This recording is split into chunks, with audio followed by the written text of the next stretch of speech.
Hey there, Aries. How you doing? This is the Ascendant forecast taking you from Monday, the 15th of December, right the way through to Sunday, the 21st of December, 2025. Now, this is a pretty high octane week. We've got a whole heap of squares. We've also got two planetary changes, both going into the sign of Capricorn. And we've also got the new moon in Sagittarius, which is pretty much right on the Galactic Centre, i.e. it's aligned to the centre of our galaxy. So this is a week of mythic rebirth. We are going into a whole new season at the end of the week. And with all these squares, we are really challenged to kind of burst forth and also release what has been in the past. So yeah, this is a very exciting week indeed. Now, if you're new to this channel, my name is Louisa. Welcome to Feel Good Astrology. And what I'm going to do is bring up my slides now. And also say a big thank you to everybody that supports my channel in all the different ways that you do. Thank you so much. So let's have a look now at what's coming up. So I've got two charts here. This is the one for midnight on Monday, the 15th of December. And you can see that Mars is literally just heading into the sign of Capricorn. And you'll see that the moon is just in the tail end of Libra. And then the other chart, you'll see that the moon has moved right the way through, almost to the end of Capricorn. Now, and also you'll see that the sun is just going into the sign of Capricorn, marking the December solstice, which if you're in the northern hemisphere, that means you're just going into winter. And if you're in the southern hemisphere, you're just going into summer. So this is a whole season changing energy at the end of this week. Now, what you can see here, I've listed all my favorite bits, all the biggest bits of next week. You'll see that there's a little bit on the 15th, a little bit on the 17th, 18th, and then the 20th to 21st is really intense. And so on the 20th, we've actually got a new moon just here. If you think at the start, the moon is here.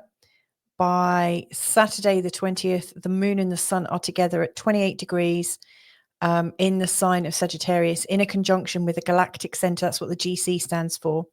And then a day later, first of all, the moon goes into Capricorn because the moon moves faster. And then from our perspective, and then later on in the day, the sun comes over, marking the start of winter in the northern hemisphere and summer in the south. So we've got that whole season change. So the 20th to the 21st is super intense. Now, if you like a sort of galactic view of things, then it's also worth watching out for my informal chat with Tressa from Goddess Inspire. We recorded earlier this week a little conversation between us about the energy from the 19th to the 21st of December. It's really kind of, I see it as a portal, you know, with this new moon followed by the season change. The fact Tressa is a galactic astrologer, and so she's always looking further out into the cosmos than just the solar system, which is where I've primarily got my view. And so we were talking about galactic astrology and, you know, the importance of this new moon and what it's representing.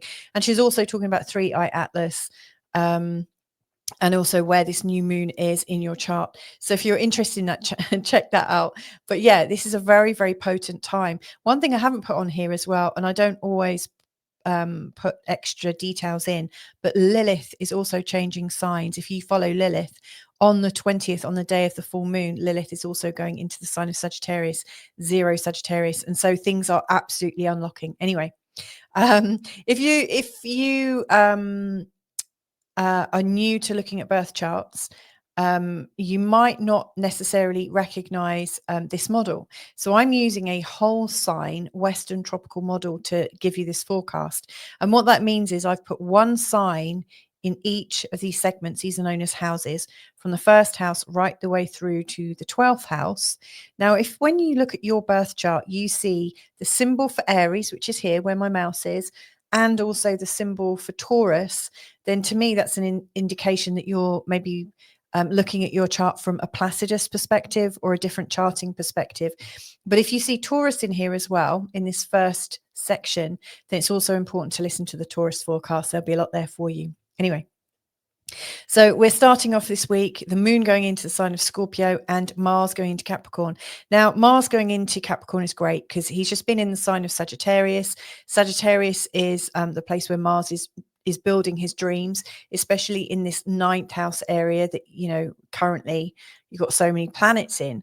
Now, Mars in the ninth house is absolutely in the sign of Sagittarius, is not just building dreams, but he is getting very excited about lots of information, the opportunity to travel, the opportunity to really broaden things in a big way. There's this very strong questing energy to learn, share, to speak up, to teach, to reach out. There's a lot of influence, I would say, from this area here, especially with Mars. And so I think you've got lots of new opportunities and optimism and this sense of that you're on an adventure with what you now know from your new context, especially obviously because you've got Aries rising as well, which really gives you that sort of vavavoom that other signs maybe don't have. Now, when Mars goes into the sign of Capricorn, he's very, very strong in Capricorn. And so he's about to ground your ideas, so he's like the ignition, like you've already got the ideas there, you've kind of fueled up your tank of ideas, but now it's time to turn the key and start moving. And so this is like a sacred ignition. This is getting you moving, and it's going to ground the ideas that you've been creating over the last few weeks. So this is a time to really build your dreams, at the top of the chart, which is where we're coming to now with Mars coming in here, and the moon, and then later the sun. This is representing your career, your outward focus, your desire to be seen, to be effective, to be appreciated, and to have a sense of authority about what it is that you're here to do.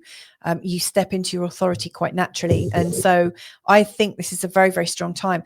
Moreover, Mars is your ruling planet, so this is doubly strong, triply strong, in fact. So it's a good way to start this week. You're raring to go.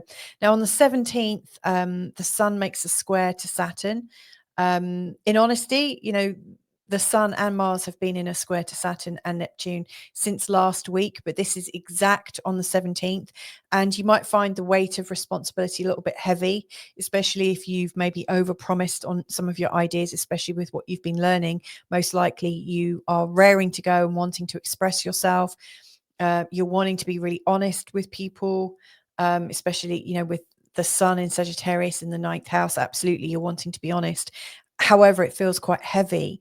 Feels like there's things underpinning, where, how much you can reveal to people. And so there may well be a bit of, soul searching going on because of that. But it could be quite uncomfortable. There's a discomfort at a time when you're wanting to just feel very, very motivated.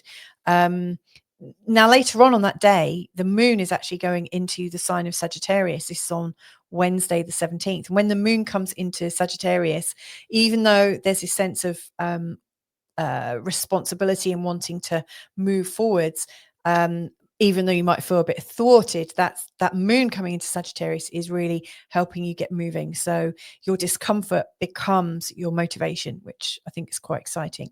Then on Thursday, the 18th, there's this really sweet energy between Venus and Chiron down here in your first house. I mean, Venus in a trine to Chiron is really helping you to remember to remember the healing journey you've gone on, to remember what you've been learning about yourself, your identity. I think this is a time of forgiveness. It's a time to repair, how you've thought about yourself, anywhere where you've been misaligned with who you are. So it's very heart open, very vulnerable. It's a time when you've been doing a lot of soul searching, but now you're coming into this soul soothing, which I think is really nice. So it's a real big heart opener. And it's leading you directly into Saturday and Sunday, where we've got the 20th and the 21st. So on Saturday, the 20th, this is the day of the new moon. Now, new moon in the ninth house is exciting. A strong new moon like this can, I think, absolutely bring about a need to move, a feeling of itchy feet. You might be ready to actually physically move. I remember migrating to Portugal It wasn't quite I think it was a new moon and an eclipse, but my ninth house was absolutely implicated in this. And so this is a time naturally when we start to want to wander. We want to kind of just make our existing world much bigger. It's also a time when you might be ready to sign up for some studies and to know yourself a lot more deeply. Now, the conjunction to the Galactic Centre is super cosmic and very mythical. I think the Galactic Centre really shows us the core programming of everything. I think it allows us to go super deep, as deep as you want to go, in fact, where you can go into your intuition, into the absolute part of all the answers. Whatever you've been wanting to know about, it's really like it's there for you to really pick with. And so I do think you're creating a very sort of mythical, sacred vision for yourself around the time of the new moon. It's a very, very strong day indeed. Straight after this new moon, the moon is heading into Capricorn. So it's almost as if, this is how I see it anyway, that you're creating this idea for yourself, possibly a plan, this whole new level of excitement of what it is you want to do. And then as the moon goes into the sign of Capricorn, you're ready to get practical with it, and to to get moving. You're not going to want to sit still with this. After this new moon, you're going to want to really move forwards. Now, I did mention that on this day, we've also got Lilith coming into the sign of Sagittarius. Now, Lilith is going to come she's already in a conjunction with Mercury, and they're both going to be in the sign of Sagittarius. So, Lilith is very strident in the sign of Sagittarius. She is not a shy girl, but she's been repressed for quite some time. And so she's wanting to really come forwards. And so I think you're reclaiming your voice in quite a strong and sturdy way. With Mercury there as well, you're telling a new story about who you are and what your journey's about. The journey's important in the ninth house, by the way. And you might be course correcting, because Mercury in the sign of Sagittarius likes to go on a bit of a wander. But he is after the truth. He does want the philosophical truth. He does want to know that there is a moral imperative to the journey that he's on. And so I do think there's going to be some very sort of loud discussions. You're going to be a lot more, or like people are going to hear you a lot more, from this very, very potent new moon and Lilith coming into Sagittarius. Very, very big time. And it's time to go. It's like, I don't want to sit back anymore. I just want to raring to go. And so with that energy, that's what's starting up Sunday, the 21st, when we're coming into the new season. But actually, just before we step forwards into that, I just also want to mention about Mercury in a square to the North Node. See, Mercury is going to be in a square I haven't actually drawn it in, funnily enough, but he's going to be in a square to the North Node and at the same time a square to the South Node. This is known as a T-square. And the South Node is really showing where we've come from and what we've learned. And this is what we're still learning and where we're going. And so Mercury here in the sign of Sagittarius, where he's like, let's go, let's really recreate a new story for ourselves. Let's incorporate spirituality, a much bigger view, and this might involve some travel and some culture and a lot of speaking up about it. The ninth house is definitely a place where we broadcast and write and things like that. Now in the sixth, Mercury is very, very functional. And, really this T-square is showing you your tendency to be functional in your communication and factual, and to rely on science and rely on agreed values and agreed things. It's not suiting you. It's not what you're really learning right now. And so I think Mercury is really challenged here to connect in with the North Node in Pisces, which is moving you in the direction of talking from the heart to somebody else's heart. So whatever you are going to pipe up about with Lilith going into the ninth house in a conjunction with Mercury, I think whatever you're communicating, it has to come in from a sacred place and be delivered to another sacred. It's going from sacred vessel to sacred vessel. You're no longer just connecting on a surface. You're connecting at a deep level. To me, this is, and it's going to sound like a strange analogy. Like we could put a message out to the whole of the world, right? And that would touch on a very sort of surface, superficial level. But Mercury here is almost like an initiation. He's wanting to kind of touch you and communicate with you at a DNA level, like directly into you. I think you could be recoding yourself. I mean, if you're somebody who's working with your DNA or with your sacred inheritance or any kind of coding and patterning, I think Mercury is going to be really important here. And yeah, the real advice is to let yourself go. Now, as we come into the 21st, the sun comes into the sign of Capricorn. The moon's already got quite a good lead. It's already over halfway through. And we've got a day of squares. The sun goes into an exact square with Neptune. Venus goes into an exact square with Saturn. And also Jupiter makes this final exact square with Chiron. I mean, Jupiter and Chiron have been dilly-dallying around this area for a really long time. And it's not the last or the first of these squares, I don't think. This square is an ongoing recognition that there are some vulnerable things that make you feel vulnerable, and Jupiter's role right now is to inflame them, so you can't ignore them anymore. You see the problem, you realize there's something that needs to be worked on. Nothing is hidden anymore, and of course Chiron in Aries for a long time has been about you identifying with some pain, identifying with what hasn't worked for you, so that you can see it, observe it, talk to it, work with it, treat it, whatever. But right now, with Jupiter in a square to it, it's being supersized. So nothing is hidden. If you're feeling very vulnerable on Sunday, that is why. Well, that's one of the reasons. So, whatever healing thing comes up, remember it's part of an ongoing communication. Mercury is communicating to the gods and back. He's a communicator between the humans and Mount Olympus. The sun has just recently been connecting and lining up with the Galactic Centre, so there's some cosmic intel coming in as well. So I just don't think you're left without resources. Maybe if you're already aware of what feels a bit sore or tight, you make some kind of gesture around the time of the new moon. Like you might ask for help. You might ask your God, ask your angels, ask the planets, ask nature, whatever, however it works for you in your mindset, ask for help, open up. Because I do think things are going to come in quite quickly.